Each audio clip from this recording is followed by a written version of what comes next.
Saudara sekalian, kita bicara saat ini di Advent yang ketiga. Saya mengkaitkan dengan satu teks yang sangat mungkin bagi kita, apa sih ini kok isinya silsilah saja, saudara.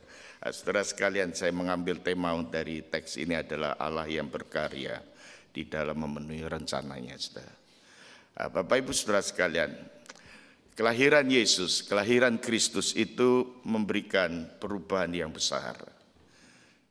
Perubahan besar ini mulai dari hal yang sangat umum sekali, saudara. Dalam kalender bahasa Inggris itu ada dua hal yang seringkali kita perhatikan, saudara, yaitu istilah BC, before Christ, yaitu di mana sebelum Kristus lahir itu diberi keterangan before Christ, sebelum Kristus lahir.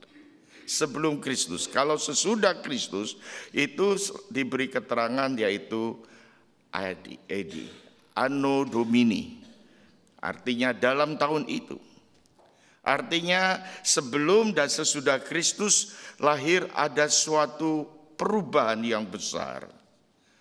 Secara umum saudara-saudara, peradaban kehidupan manusia, saudara, mau tidak mau kita akui bahwa kelahiran Kristus itu memberikan satu dampak yang besar.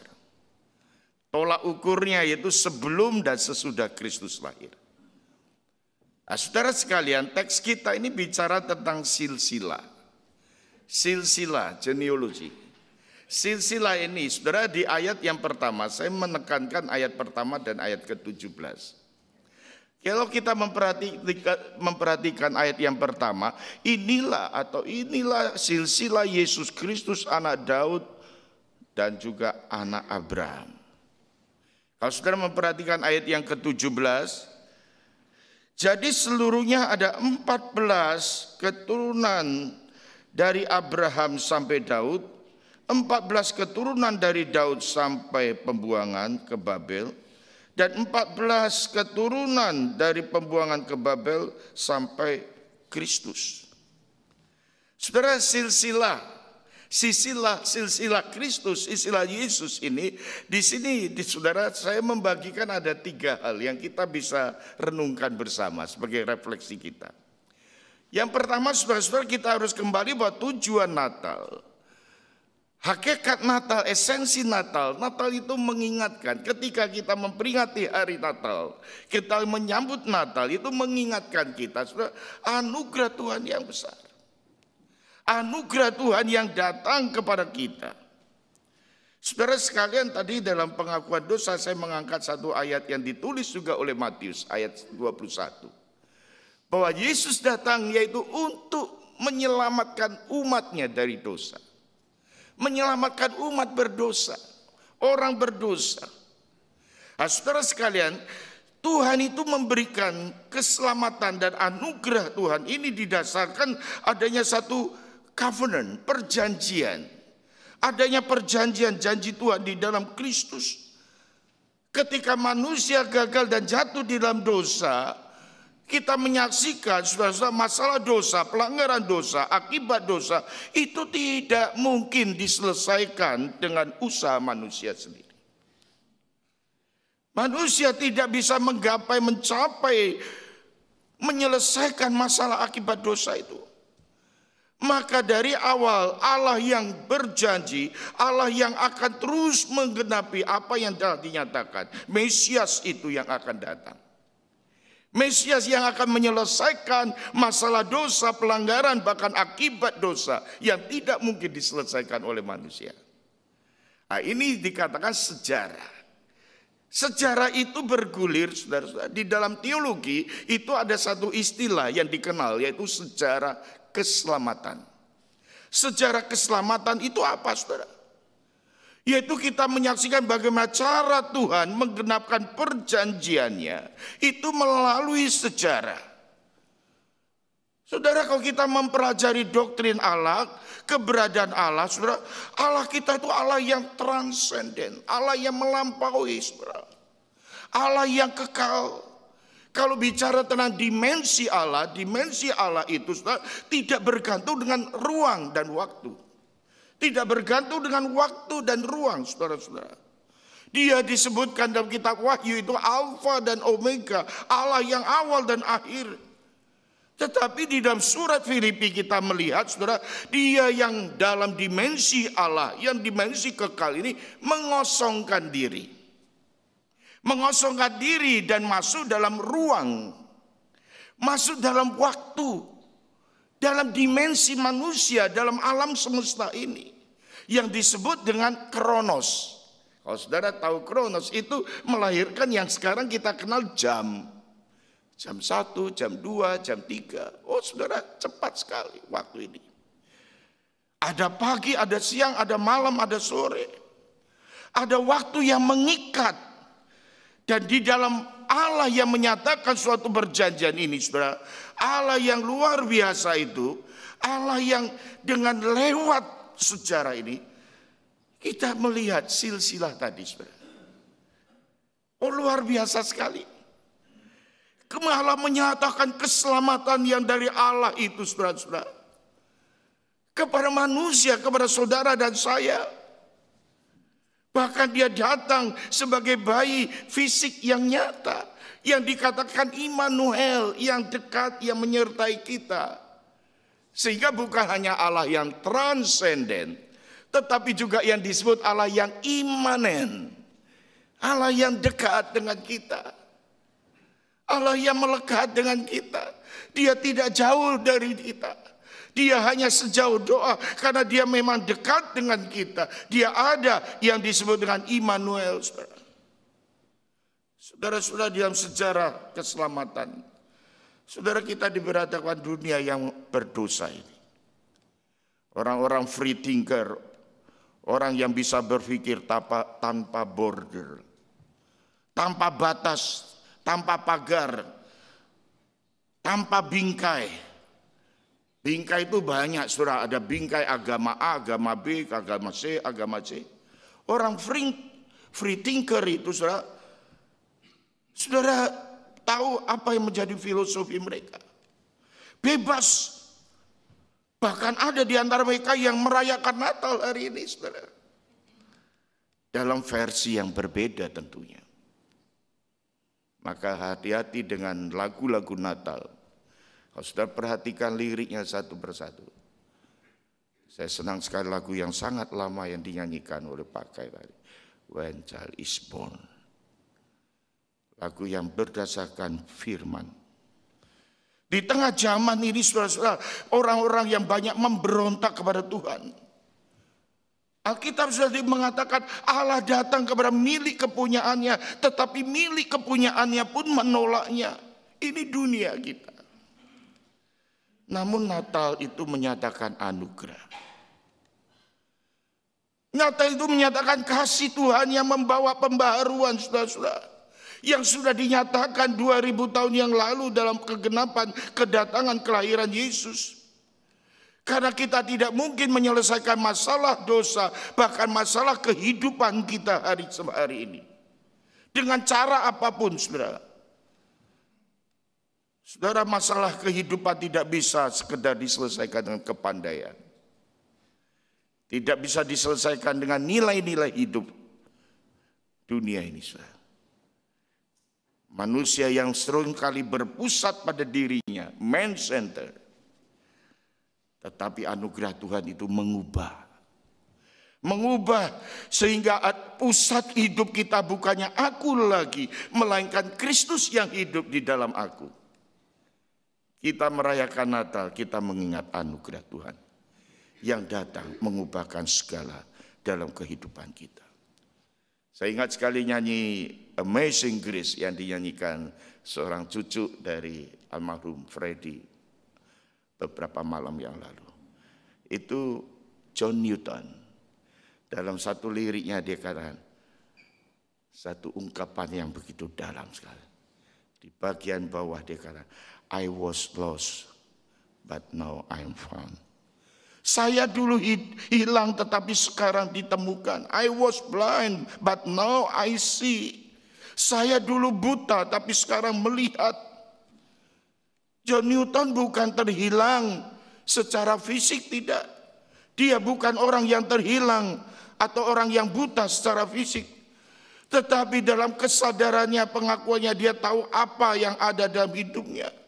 Dia hilang, artinya tidak tahu, tidak ada arti hidup. Tidak tahu akan makna hidup. Tapi ketika anugerah Tuhan datang, amazing grace, itu menjamah, membuat kehidupannya terbuka. Mengubahkan menjadi baru. Bahkan mendapatkan hidup kedamaian yang sejati, sukacita yang sejati. Tuhan itu datang menyelamatkan orang berdosa, saudara. Inilah yang menjadi akar masalah manusia hari ini, saudara. Natal itu yang membereskan hubungan kita dengan Allah. Kelahiran Yesus Kristus itu berurusan dengan hubungan kita dan Allah. Hubungan yang belum beres diselesaikan. Bapak Ibu Saudara sekalian, Natal itu datang kepada setiap umatnya yang membuka hati. Ia akan melahirkan anak laki-laki dan engkau menamakan dia Yesus, karena dialah yang menyelamatkan umatnya dari dosa mereka. Inilah tujuan utama Yesus datang ke dalam dunia. Damai yang sejati itulah yang Tuhan anugerahkan. Kehidupan, kebahagiaan yang sejati itulah yang Tuhan berikan. Saudara-saudara, Yesus berbicara tentang kehidupan kita hari ini. Natal masa kini adalah Natal yang berkenaan dengan kehidupan kita hari-hari ini. Mungkin saudara bertanya, kalau Yesus eksis, Yesus ada, Tuhan hidup, Tuhan ada dalam sejarah manusia, sejarah dunia ini. Kenapa sejak kelahiran Yesus 2000 tahun yang lampau, bahkan lebih? Kenapa hari ini dampaknya masih kita lihat? Peperangan terjadi di mana-mana, bangsa melawan bangsa, penderitaan, kelaparan, kemiskinan terjadi di mana-mana. Saudara-saudara, bukankah ini realita kita hari ini, saudara? Penderitaan manusia diakibatkan penderitaan akibat daripada dunia yang sedang berperang ini, saudara. Saudara sekalian, apakah Yesus tidak memperhatikan hal ini? Tetapi kita harus ingat, di dalam Injil juga dijelaskan bahwa tanda-tanda zaman, tanda-tanda akhir zaman ini adalah adanya peperangan itu, adanya konflik, adanya penderitaan dunia ini, saudara. Karena dunia ini adalah dunia yang berdosa. Saudara harus menyadari bahwa dalam proses kegenapan rencana Allah ini, Allah bisa memakai segala hal yang ada untuk penggenapannya, rencananya. Bapak Ibu Saudara sekalian, Yesus berbicara tentang hidup yang damai, hidup yang penuh kasih, penuh sukacita. Tetapi saudara-saudara mungkin bicara, kalau kita hanya berbicara tentang psikologi, berbicara tentang kejiwaan, berbicara tentang kedamaian, saudara, kedamaian hati, kesukacitaan di hati kita ini sifatnya psychological, itu relatif. Hari ini bisa senang, besok bisa susah. Hari ini bisa tertawa, besok bisa menangis. Relatif. Hidup kita itu seperti itu. Tetapi yang diberikan sukacita sejati itu bukan psychological saja. Walaupun kita mengakui bahwa kesukacitaan kita yang kita rasakan itu adalah karena Allah bekerja dalam diri kita. Amin. Tetapi bukan sekedar itu, bukan sekedar simptom saja, bukan sekedar apa yang tampak saja. Yang dipermasalahkan adalah hubungan kita yang dibereskan dengan Allah, diperdamaikan dengan Allah, relasi kita dipertemukan kembali dengan Allah. Karena kita setru Allah, kita musuh Allah. Ketika kita jatuh dalam dosa, kita itu hilang kemuliaan Allah. Kita itu rusak gambar dan rupa kita. Kita itu terbatas dan kita bisa mati di dunia ini, saudara. Saudara sekalian, Tuhan Yesus itu memberikan berkat kedamaian, yaitu berkenaan dengan hubungan kita dengan Tuhan. Tuhan Yesus sangat mengasihi bangsa-bangsa. Bangsa melawan bangsa. Saudara, saya ingat ada satu joke. Ini joke, saudara. Ada orang tiba-tiba menodong dengan pistol di kepala orang. Ini terjadi di Northern Ireland. Northern Ireland itu, saudara. Itu, saudara, di situ ada kaum Protestan, ada kaum Katolik. Orang yang ditodong itu ketakutan, saudara.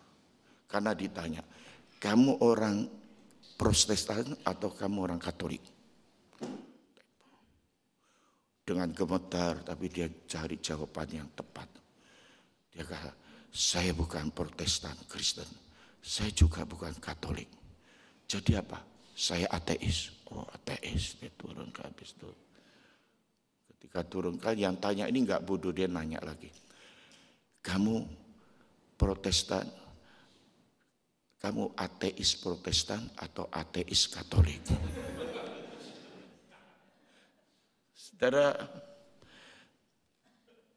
kita tahu apa yang terjadi di sana, saudara. 30 tahun lamanya, tahun 68 sampai 98 itu konflik antara Katolik dan Protestan. Ada pembunuhan, ada kerusuhan, ada teroris, ada pembakaran, enggak habis-habis. Sehingga ada satu surat kabar itu mengatakan ini adalah the trouble yang enggak pernah selesai. Saudara, apakah itu karena agama? Apakah ini karena agama, saudara?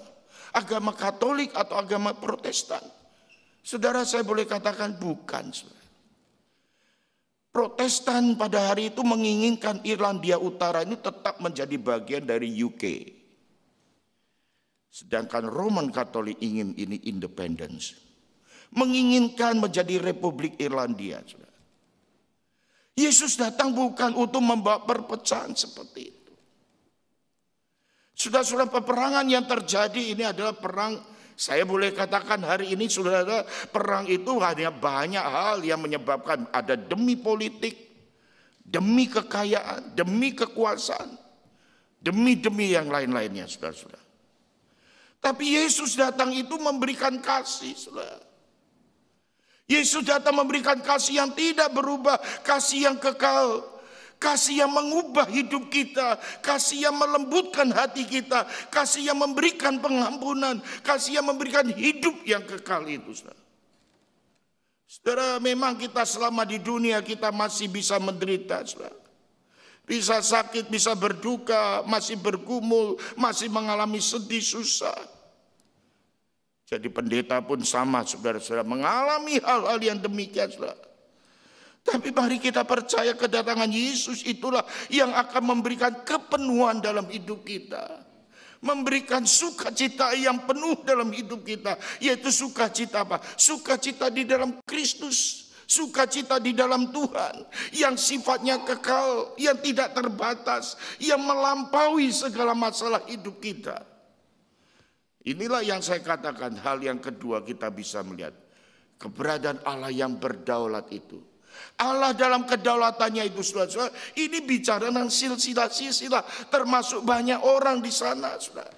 14 keturunan dan 14 keturunan, banyak sekali, saudara. Semuanya ini dicatat dengan satu hal yang kita bisa dapatkan dari sini. Dalam kedaulatan Tuhan bisa memakai baik orang yang mempunyai kelebihan ataupun orang yang mempunyai kekurangan. Memakai mereka dalam kelebihan kekurangannya, di dalam kehebatan kesederhanaannya. Bahkan ada orang-orang berdosa yang diterima, diampuni, saudara-saudara di sana. Untuk menyatakan apa, saudara? Sejarah keselamatan itu.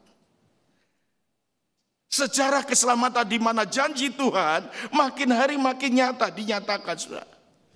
Saudara perhatikan di situ dimulai dari Daud. Daud siapa? Orang yang besar. Orang yang hebat. Bahkan dari keturunan Daud ini akan datang Mesias itu, saudara. Tapi saudara, Alkitab juga mencatat siapa Daud. Daud pernah melakukan dosa yang sangat keji. Kalau kita melihat peristiwa bagaimana kehidupan Daud ketika menghampiri Batsyeba, membunuh suami orang. Ayat yang ketiga itu dikatakan di situ ada Tamar. Siapa Tamar? Kejadian 38, saudara melihat apa yang dilakukan oleh Tamar. Dia bukan orang suci, bukan wanita baik, melakukan perbuatan dosa, yaitu dengan ayah mertuanya sendiri, Yehuda. Di situ ada nama Rut. Rut adalah ibu dari Obed yang kemudian memperanakan Isai. Siapa Rut? Rut bukan bangsa Israel, bukan orang pilihan, bukan orang yang baik, tapi masuk dalam silsilah Yesus Kristus. Belum lagi ada nama Rahab. Nama Rahab dalam kitab Ibrani itu diberi keterangan Rahab, pelacur. Status sosialnya sangat rendah. Tapi saudara-saudara, Alkitab katakan ketika dia mendengar Allah Yahweh akan menghukum Yeriko, Rahab itu menyadari saudara, hidupnya harus bertobat, takut akan Yahweh itu. Yahweh Allah itu menolongnya. Bahkan Rahab bukan seorang tentara, bukan ahli intelijen, tapi dia bisa dikatakan di sana melakukan hal yang kecil sudah di dalam menolong dua pengintai. Rahab dicatat dalam sejarah. Tuhan memakai Paulus yang demikian juga. Siapa Paulus? Kita belajar kisah para rasulnya. Dan Paulus juga orang yang hebat, saudara. Orang yang berpendidikan tinggi. Boleh saya katakan, saudara, Paulus itu sudah kalau dibandingkan dengan Petrus, langit dan bumi, saudara.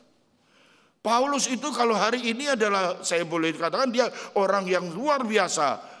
Kemungkinan besar dia lulusan dari Harvard University. Ataupun Oxford. Bukan S1, S2, S3, profesor besar. Dibandingkan dengan Petrus, orang yang sederhana, nelayan. Siapa Petrus? Kalau di Indonesia mungkin batasan sekolahnya di SD. Sekolah dasar, impres. Sekolah yang ada di desa-desa itu. Tapi Petrus menjadi rasul yang sangat efektif. Bicara tentang pastoral penggembalaan, saya belajar banyak dengan Rasul Petrus. Saudara-saudaraku, Allah itu berdaulat, memakai orang yang sederhana, orang yang kecil sekalipun. Tuhan bisa pakai.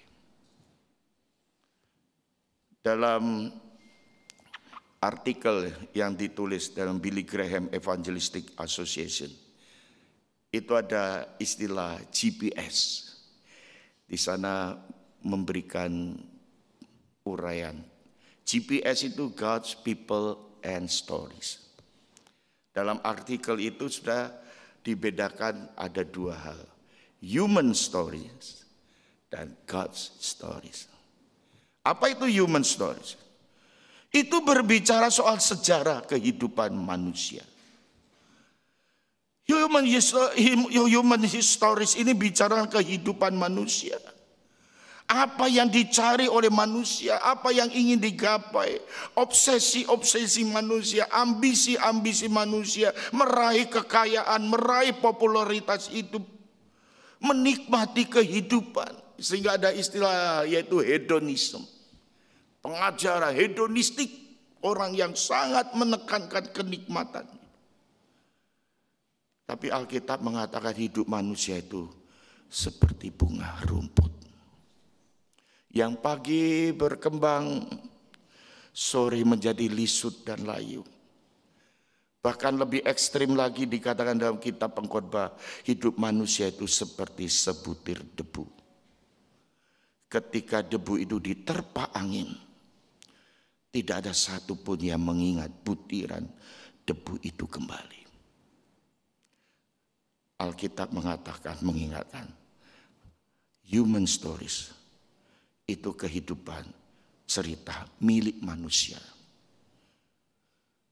Kehidupan milik manusia ini saudara, kehidupan yang maju melaju dengan segala yang diraih oleh manusia, namun suatu kali akan kembali menjadi debu tanah, ditelan oleh sejarah. Cerita ini akan selesai. Saudara lihat di batu-batu nisan itu hanya tertulis lahir, strip, meninggal. Ceritanya itu. Human stories. Bagaimana dengan perjalanan kita, saudara? Berbicara tentang God stories di sana menarik sekali. Berbicara tentang Allah. memiliki sejarah, memiliki kehidupan di dalam Allah. Ketika Tuhan menyatakan perjanjiannya di mana memakai orang-orang yang sederhana, orang yang hebat, orang yang penuh cacat celah. Tetapi saudara-saudara, di situ kita bisa melihat saudara, Allah itu tidak hanya berbicara tentang biografi. Bicara silsilah bukan hanya sekedar biografi, tapi di situ ingin menunjukkan ada ceritanya Allah, ada storynya Allah, ada historinya Tuhan, kisah-kisahnya dalam kehidupan manusia. Saudara-saudara, indah sekali ketika kita ada dalam sejarah itu, saudara. Di dalam cerita Allah itu, saudara. Dalam cerita Allah di dalam kehidupan kita sebagai gereja. Cerita Allah dalam kehidupan kita sebagai rumah tangga kita. Cerita Allah di dalam kehidupan kita, di dalam individu panggilan kita. Cerita Allah dalam cerita saudara dan saya. God stories, apa yang kita sedang alami. Biarlah perjalanan hidup dengan sejarah yang Tuhan ciptakan. Dalam waktu dan ruang yang kita hari ini ada. Mari kita mengalami God stories. Adakah yang disebutkan God stories? Cerita Allah terjadi dalam hidup kita. Atau kita hanya bagian dari human stories. Tuhan dalam anugerahnya bisa memakai dalam ketidakberdayaan kita. Menjadi bagian daripada rencana Tuhan. Amin. Amin. Dan ayat yang ketiga, saudara, bagian yang ketiga itu ayat yang ke-17. Sebagai penutup kita bisa melihat 14 keturunan dari Abraham sampai Daud. 14 keturunan dari Daud sampai pembuangan Babel. 14 keturunan dari pembuangan Babel ke sampai Kristus. Saudara, ini bicara tentang apa, saudara? Bicara tentang waktu. Waktu. Bicara tentang tempo. Mungkin sebagian orang berkata, apalagi kita yang sedang bergumul mencari jawab dari Tuhan. Kok nggak datang-datang jawaban itu? Kenapa pertolongan Tuhan masih tidak ada kita rasakan? 14 keturunan, 14 keturunan, 14 keturunan lagi dari generasi ke generasi. Kenapa belum datang Mesias? Kita coba hidup di zaman itu, saudara-saudara. Mungkin sebagian orang berkata, terus slow, pelan sekali. Kenapa kok berlan sekali? Tetapi saudara-saudara, mari kita ingat, saudara, mungkin ada di antara kita menempatkan diri bagaimana Abraham di sana di dalam kitab Kejadian pasal 12, Abraham di mana Tuhan sudah menjanjikan keturunanmu akan banyak, tapi kemudian dikatakan kamu menjadi berkat, tapi waktunya belum kunjung tiba. Sampai Israel, saudara, dalam perjalanan sampai hari ini, saudara, kita sedang menantikan kedatangan Yesus yang kedua kalinya. Mungkin ada di antara kita yang bertanya, kapan? Kok belum tergenapkan? Saudara-saudara, izinkan saya berkata, Tuhan itu selalu indah pada waktunya. Tepat pada waktunya. Immanuel yang lahir, bayi Yesus yang lahir di dalam dunia ini adalah waktu yang tepat di dalam rencana Allah, yang tepat di dalam rencana Allah yang besar itu, saudara-saudara. Yang mungkin kita nggak mengerti bicara tentang waktu. Mungkin ada di antara kita orang yang sedang antri itu nggak enak, saudara. Saya punya anak itu guru matematika. Saya tanya, suka dukanya apa kamu ngajar matematika? Sebetulnya nggak susah, Pak. Ngajar matematika itu sudah ada rumusannya semua. Wah, susah jadi pendeta, lebih susah daripada guru matematika. Kita karena bicara iman, bicara menunggu, bicara menanti, bicara tentang Advent, menanti, kapan datangnya, saudara-saudara. 14 keturunan dari Daud ke Abraham sampai pada pembuangan Babel, masa yang panjang. Nubuatan Yesaya sudah dikumandangkan 700 tahun yang lalu, baru tergenapi pada waktu Matius pasal 1 menuliskan bagian ini. Tapi ingatlah saudara-saudara, Allah itu bekerja berbeda dengan cara kita bekerja. Allah itu berkarya berbeda dengan ekspektasi manusia. Yesaya berkata rancangan Tuhan beda dengan rancangan manusia, seperti tingginya langit dengan bumi. Memang rancangan Tuhan itu beda dengan rancangan manusia. Dan sisilah di sini membutuhkan waktu yang panjang. Pelan, slow. Tapi bukan berarti Tuhan tidak akan menempatinya. Sebagai kata kunci di dalam konklusi ini, mari kita belajar trust and obey, percaya dan taat. Amin. Ya, Tuhan menolong saudara sekalian. Selamat menyambut Natal. Kita ada di minggu penantian Advent. Ya, Tuhan memberkati. Mari kita bersama-sama berdoa.